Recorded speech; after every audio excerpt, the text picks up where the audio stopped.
Yep. on my clock, which I'm slow. Yeah.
Let's go a Viking on Viking Hot Takes.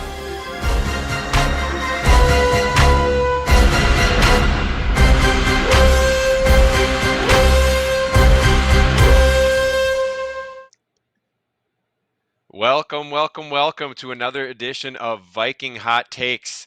You aren't seeing incorrectly. Flip is on another airplane traveling the world, giving the rest of the world his hot takes. So in his stead today, we have sports guy Rye, aka Ryan Ortega, with us, and we are going to do the usual thing. We are going to go through. We have halftime of the Thursday night game. Not quite as entertaining as the Bucks and Cowboys right now, but since we're in the break, we are gonna go through. And Ryan, how are you doing tonight? Welcome to the show. I'm doing great. I'm riding a high right now. We had a legal high here. We had my son's third grade football team had a game tonight that I coach, and they pulled off a win as basically time expired essentially. So it was a very fun and exciting win for the young guys here. So I love it. It's another Minnesota miracle. We love it. Yeah, I had some coaching tonight as well. Got the third grade soccer. I didn't have a good result, but we still had a lot of fun. But as enough of long the as they're data learning and talk. having fun, that's all that matters. Exactly. But here, yeah. Speaking of losing, let's talk about the Vikings for 20 minutes. So if you are ready, Producer Dave, let's get 20 minutes on the clock and ask our first question here. And we got 3, 2, and 1. All right, my first one's pretty easy. It's early in the season. There's 16 more games, but I gotta say it. After the week 1 loss in Cincinnati, on a scale of 1 to 10, how high is your panic meter after the week 1 loss? Yeah, actually, it is kind of high, unfortunately, because I looked at the schedule before the season even started, and I said we're gonna have to work our tails off to get to 2-2. Just given the schedule that we have with the obviously we had the Bengals, the Cardinals, Seahawks, and Browns, and I knew the Browns and Seahawks were going to be tough. I thought these first two games were going to be winnable. The fact that we laid an egg on that first game and allowed the Bucks to get up on us early and then weren't able to make the full comeback all the way, it makes me feel like 2-2 is not even possible. It is possible, but it's going to be a much harder road to get there. And I think we're going to have to scratch and claw to get to even 1-3. So my panic button probably is going to be sitting at a 6, 7, which is, again, high panic for me because I understand that it's a long season. We have a lot of opportunities, a lot of things that can happen between now and then that we can really make a difference, uplift ourselves. What's going to end up happening is we're going to get down early. We're going to get ready to tank. And then Kirk's going to lead us on like this incredible 6-7 game win streak and put us right back in the thick of the thing, just like he did last year.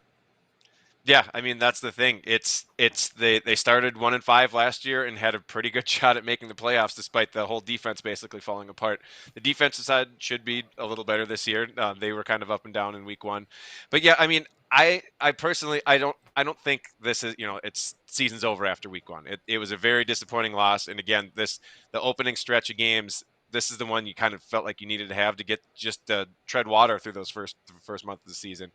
And I'm personally probably at about a 7, and not because I think the season is doomed and the Vikings are going to go 4-13, but I'm panicking that much after week one because I guess after what we saw in week one, I really don't see how they're going to get anywhere outside of that mediocre middle. Like they're just not going to be terrible. I mean, the floor with both Mike Zimmer and Kirk Cousins just isn't that low, in my opinion.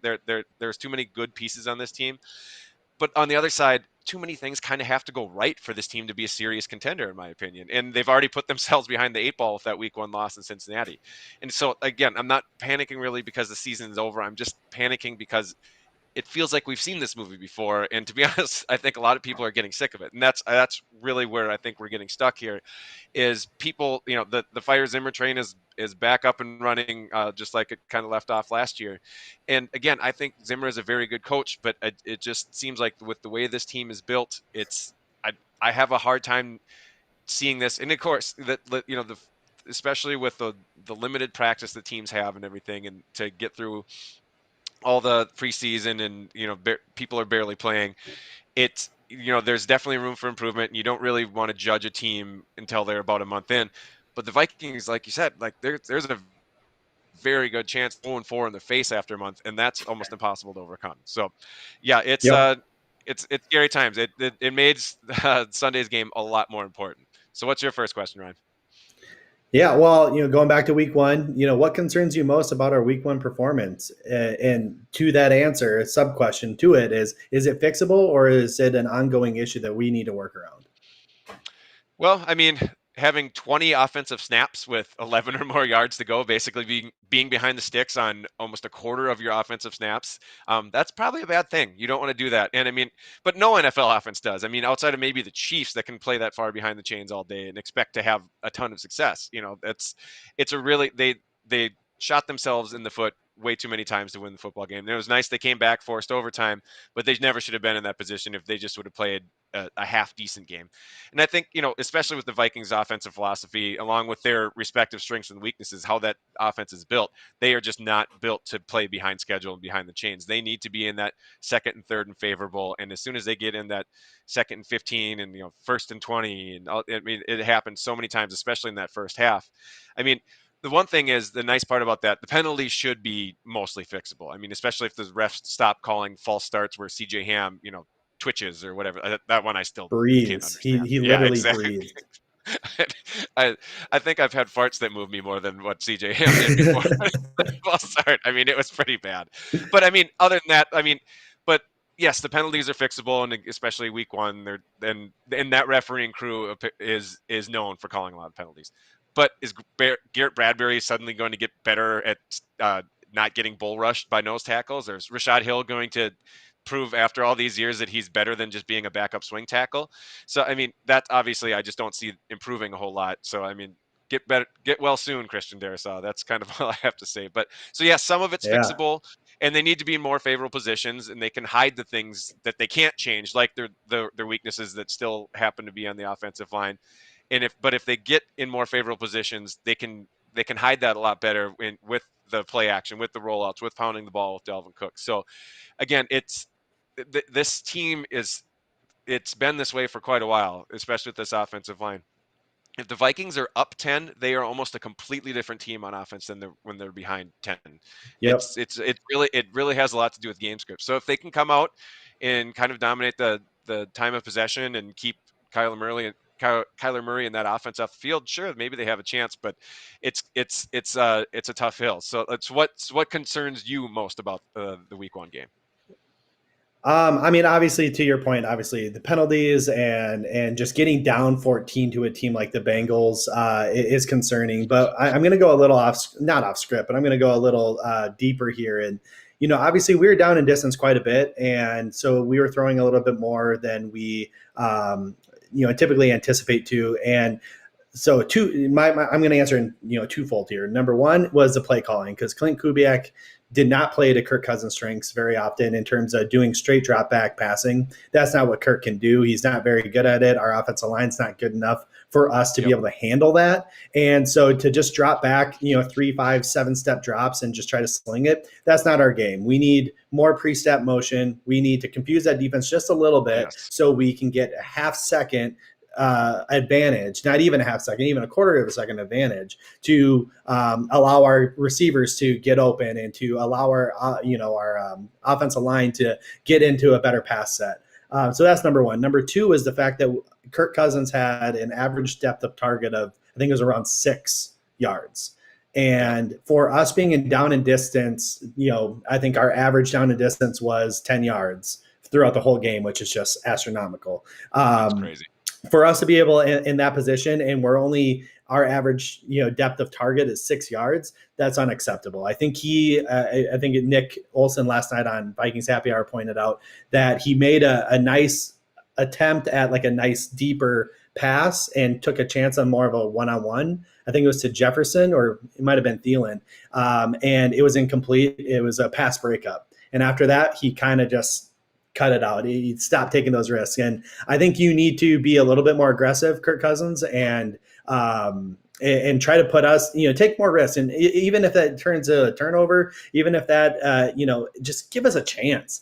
When you're 3rd and 12 and you're throwing it a 6-yard, dump off to CJ Ham, it's not going to work. Or I don't even think it was CJ Ham, but it just, that's not going to get it done for us. Even the KJ Osborne play, I know, is like 3rd and 23 or something like that. So yes, you're trying to play field position, and he made something out of nothing. That's super rare. So we really need to, I think, take more chances. That's what I'll have to say. And it is fixable, but I just don't know if Kirk Cousins' philosophy is fixable in that sense. So we'll see. Yep, that'll be a big part of it, I think, next week. All right, so for my second question, what do the Vikings need to do to slow down Kyler Murray and the quote-unquote video game offense?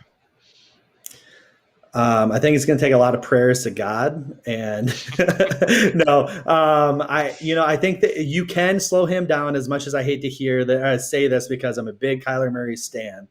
You can slow him down if you can play more contain. So it shouldn't necessarily be about trying to get after the quarterback, so to speak, from a defensive end standpoint. I think we really just need to try to play the edges, not let him break contain from that standpoint.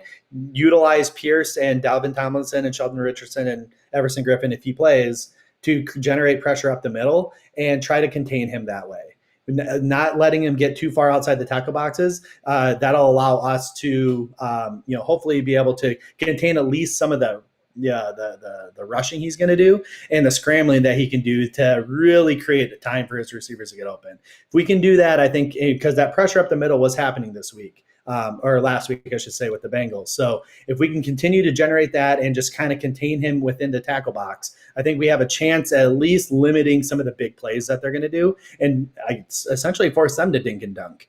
And I don't think they want to do that. That's not Kyler Murray's game. He wants to chuck and huck 'em, chuck 'em football. And so if we can, again, contain that, I think we have a decent chance of slowing down that offense. Yeah, and in the comments we have people mentioning that Eric Kendricks is potentially out. So the first thing would be nice to have your starting linebackers. That's a really nice thing to slow down a loaded offense like that. But that might not be the case the way it sounds, as at least on Thursday here. Hopefully, Barr and Kendricks are available, but it's not sounding great at the moment because both of them missed practice. But other than that, I think you really hit it. It's the one thing that can kill you with Kyler Murray is over pursuit, and that's one thing that Everson Griffin has been kind of caught doing every once in a while. If you run past him, if you're not containing that edge and keeping basically everything in front of you, you're in trouble. You might be in trouble even with when you aren't, because I mean Murray made a couple of plays in that Tennessee game where it's like you just kind of throw your hands up and like, good job. I mean, they played Yep. good defense and he just beat it. So but you want to force those plays as much as possible. I think they're going to get some yards. He's going to make a couple plays that you're going to throw your hands up and say good job. But especially on getting off the field on third down, and when the Vikings have the ball on offense, I know it's a cliche, but like keep Kyler Murray on the sidelines. That's the best way to play defense Yep. against them. You don't have to play it, and they're going to have to make their drives count on offense too. So it's going to be a team effort. It's not just going to be the defense. So I think that's a big part of it. So all right, for your next question, we're already over halfway, so we got to keep cruising here. So Yeah, we got to roll. I love your next question though. Go ahead. So how many more kicks in a row does Greg Joseph need to make to prevent your heart from pumping out of his chest? I have an exact number for this one, and it is he needs to make 39 more in a row, because he already has one, which is great. It's over 50 yards. That was a great start. He's 1 for 1, made all his extra points. But until he passes Gary Anderson's record of the 39 in a row before he missed the one in the 1998 NFC Championship game, I can't feel comfortable. It's the Vikings kickers. The special teams, it was a wonderful start. I think they were the top-rated unit in Pro Football Focus. Kicker and punter, awesome. Special teams coverage, great. But especially kicking, when it comes to the Vikings, you put that purple jersey on, it is like a cursed amulet for some reason. It doesn't matter who you are or who you were a great kicker with before. So yes, it's a great start for Greg Joseph, but it is just one long field goal and a few extra points. I need to see a lot more before I start. I can start not watching through my fingers. How about you? Absolutely. Yeah, I don't know. I asked this question hoping you had a really good answer, which you did. I don't have a great answer. I think if he can, make another like 3 more clutch kicks, or actually 4 more, because I want a total of 5. That 50-yarder was clutch. And he actually made that twice, so that makes me feel better, because as soon as he made that first one, I was like, there's no way he's making the second one. And I even texted my buddy, and I was like, there's no way he's going to make it. And he did. So I need to see 4 more clutch kicks. And so I'm not talking about 30-yard field goals. I'm not talking about whatever. I want to see end of half, end of game tying, game-winning kicks to feel comfortable with Greg Joseph. Yeah, we want some more of that 2012 Blair Walsh, because that's the last time I felt comfortable with the kicker. His rookie year, and ever since then, it has been an absolute disaster. All right, so for my final 3 questions, pretty simple one. Who are your key players on offense and defense? Give me one of them that's going to be one of the most important players on each side of the ball on Sunday. Yeah, I'll give you one on each side, and the first one is offense is Rashad Hill, and again, I don't need you to play all pro level. I don't need you to play even Pro Bowl level. I need you to play middle of the road starting left tackle. I need you to be number 16 out of 32 left tackles this week, because you have the hardest matchup you'll probably have in your career in Chandler Jones, who just came off of 5 sacks. So we need to be able to put up a fight, get in his way a little bit, give Kirk a little bit more time. And hopefully we're scheming around this with a quick passing game and some screens and things like that. But Chandler Jones, a force to be reckoned with. And if we do not help, or if he can't be competent enough to do it, we're going to really need to give help. And then that just leaves J.J. Watt, Xavier Collins, and Isaiah Simmons to free reign as well. So we really need to – a lot of what our offensive scheme will do this week is based on that, I think. On the defensive side, I think that we really need a big game from why am I drawing a blank now? Opposite Patrick Peterson on the other side. Why am I drawing a blank? Rashad Breeland. Brashad Breeland. I don't know why I was drawing a blank there. See, Breeland, we need a big comeback game from him. He rated 100 out of 100. He didn't show up week 1 either. So he didn't show up in your head right there. He didn't show up week 1 either. So yes. There you go. Yeah, absolutely. He was 100 out of 100 from a cornerback rating on Pro Football Focus. And I know he's a better player than that. I know that. I was very excited about the signing, very excited about him coming out of college. So very excited to see him bounce back. We need him to, because they have a plethora of weapons on the outside, and we need to be able to manage that as we're trying to manage Kyler Murray as well. So those are my 2 key players. How about you?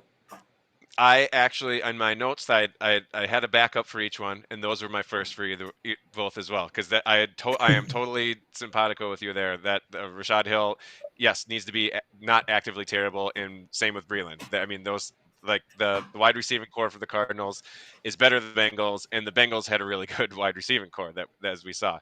I see Flip in the comments. What's he doing here? Like, he's not hosting the show, but I see a Flip Mazzi. I don't know if someone's impersonating him or whatever. But anyway, I think so. For my backup ones, I think I need a confidence game out of Bradbury, just something where he's not getting bullied around. And again, I don't the it's not the PFF grade. It's coming through against these opponents where like it's he just can't have these disastrous plays where he's just getting shoved into Kirk Cousins like that. So I mean, but it's in the same vein. It's this the offensive line just can't kill the Vikings like they have been for the Yep. better part of last half decade. I think on defense, it'll be interesting to see. I think Danielle Hunter is going to be fine. He's going to get his pressures. Actually, it just for as good of a preseason as Hunter was having and like how much he was back, I was almost a little disappointed that he didn't do more damage against Cincinnati. But I think it's the other side. I thought Wanham wasn't that great in week one. I thought Weatherly was nice. He had a couple of nice stops against the run, but I think he only played 17 snaps and only 3 of them were pass rush, so we didn't really see much of that from him. But they're just going to have to bring it from both sides, because if you have one dangerous pass rusher, that's what's so tough about the Cardinals. If you really double up on Chandler Jones with all the chip blocks, you still have to worry about J.J. Watt, who's still pretty darn good. So I Yep. think, but yeah, I was totally with you on the choices you had too, because those are obviously the weak points on either side of the ball, and they got to shore that up. All right, got a little bit of Yep. time for your last question. Go ahead. All right. What matchups excite you most with our upcoming tilt with the Cardinals? I think you got to go with Patrick Peterson on defense, right? Like it's his old team. It's all his old, even though that he never played with AJ Green because he just came over, but like Christian Kirk and Hopkins, I mean, that is a really good 1, 2, 3 punch of wide receivers, and especially with Kirk. I doubt he's going to line up with Kirk because that'll be Mackenzie Alexander is going to have a tough matchup there. But I think just having him back, and the Cardinal fans are a little salty with him. That like I've seen some Twitter activity where they didn't really like how Peterson really laughed, and they think he's kind of washed up. So I think this is a big prove it game for to be that main cornerback in the Zimmer defense to step up and prove it. And it again. Peterson had it was a pretty uneventful week one, I thought, because they didn't really have to go against him. Of course, he had some debate on whether he allowed 3 catches or 1 catch or whatever from however PFF ranked his targets. But I think he's going to have a bigger role this week, whether he likes it or not, because they're going to be throwing that ball all over the place. And I think on the other side of the ball, the one you already touched on it on the deep ball stuff, it's Cousins against Buda Baker. Like, is he going to take those risks? Is he going to throw it downfield, take more deep shots? Because the Vikings offense, they're going to have to. I mean, they have some pretty favorable matchups with Thielen on the outside. Their corners played pretty well against the Titans, but I think those are the 2 matchups on either side that I'm most excited, because the Vikings have to stretch the field, and Peterson has to help prevent the Cardinals from stretching the field. All right, we got a minute left. What are your favorite matchups here? Yeah, I'm going to kind of piggyback off of that is, I'm really excited to watch our receivers against their corners. They have Byron Murphy, and that's about it from my recollection of quality corners that they have on their offense or on their defense. We also said this about the Bengals last week with Awuzie and Eli Apple. So hopefully we can actually take advantage of this. We're going to have a lot more one-on-one coverage because that's the type of defense they play. So we're going to have to make sure that we exploit those with good route running and Kirk taking chances on some 50-50 balls because he's going to have plenty of them to work off of. And then on the other side, I'm excited to watch my boy Kyler Murray against this defense. Again, I obviously want us to win. I'm going to cheer for us to win, but I do want to see how we can compete with this high-end elite talent at quarterback. I think he's elite because he is a hard matchup and he's going to give us nightmares. So hopefully Zimmer's got an answer for him. Look at that. Ryan, Boom. you handle the timer like a savvy veteran. Got all the hot takes out right at the buzzer. Wonderful first show. We appreciate you filling in so much. Thank you, everyone. In the comments, we had Viking Jerome, we had Dan Henneman giving his takes left and right, and thanks to Creed our Humphrey. producer Dave. Yeah, I love the Creed Humphrey shout out. We really appreciate you guys watching along. Obviously, this is not the only show in the Climbing the Pocket/Daily Norseman network. You got to check out the shows. We got something going just about every night of the week. Dave is producer extraordinaire in most of these shows, so stay tuned for lots more. Like, subscribe, ring that bell on YouTube if you're liking what you're seeing, and check out all the other shows on the network as well. And we are hoping for a better result. It's probably a better opponent, but the Vikings have to play better too, right? So we'll Yep. see. Yeah, let's see if the Vikings stay out of that dreaded 0-2 hole, because the percentages go way down for the playoffs after that. So, Ryan, thank you once again for being on the show and filling in for Flip. Even though Flip apparently showed up in the comments, but it was great having you on. And let's have some fun on Sunday afternoon. Thanks for having me on. I appreciate it.